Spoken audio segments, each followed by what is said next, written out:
नमस्कार, मैं सोनिया गिल। आज एक छोटी सी कहानी द्वारा हम जानेंगे कि जब हम अपने मन और विचारों को एकाग्रित नहीं करते और अपने सूझबूझ से काम नहीं लेते तो हमारे साथ क्या हो सकता है। एक छोटी सी कहानी हमें सिखाती है कि जीवन में हमें अपने विचारों और अपने मन से चलना चाहिए। आइए जानते हैं कि इस छोटी सी कहानी से हम क्या सीख पाते हैं। एक बहुत समय की बात है, एक संत महात्मा जो एक जंगल से गुजर रहे थे। उस जंगल में उन्होंने देखा कि एक शिकारी शिकार कर रहा है और वो तोतों का शिकार कर रहा है। और शिकारी शिकार करते समय तोतों को एक बांस की लकड़ी पे बिठा रहा था। मतलब उनके शिकार के लिए उसने एक बांस की लकड़ी लगाई जिसपे उसने दाना डाला। और जैसे ही वो तोते वहां पर आते और वो दाना चुगने जाते तो वो तोते उल्टे लटक जाते, मतलब कोई रस्सी ऐसी थी जो उन्हें फंसा देती। अब ये दृश्य देखकर संत जी को बहुत ही बुरा लगा, बहुत करुणा से भर गए और विचार करने लगे कि ये तोतों के पास पंख होते हुए ये अपनी शक्ति को नहीं पहचान पा रहे, तो क्यों ना इनकी मदद की जाए। उन्होंने जाके शिकारी से बात की और उससे कहा कि भाई तुम ये तोते कितने में बेचोगे।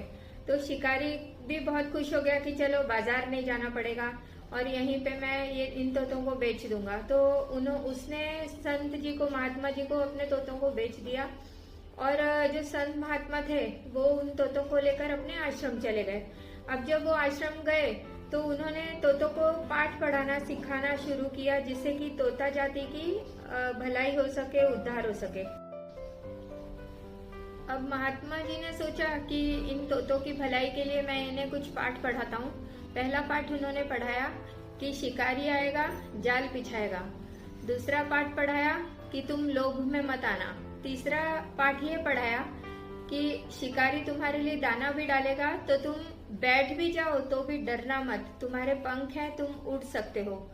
अब ये सारे पाठ पढ़ाने के बाद महात्मा जी उन्हें फिर उसी जंगल में जाके छोड़ देते हैं। और कुछ दिनों बाद जब वो उसी जंगल से गुजर रहे होते हैं तो वो वापस वही दृश्य देखते हैं कि शिकारी ने फिर उन्हें फंसाया हुआ है और वो तोते फिर उल्टे लटके हुए हैं और वही रट रहे हैं, जो उन्होंने पाठ सिखाया था वही रट रहे हैं। तो महात्मा जी को बहुत दुख हुआ।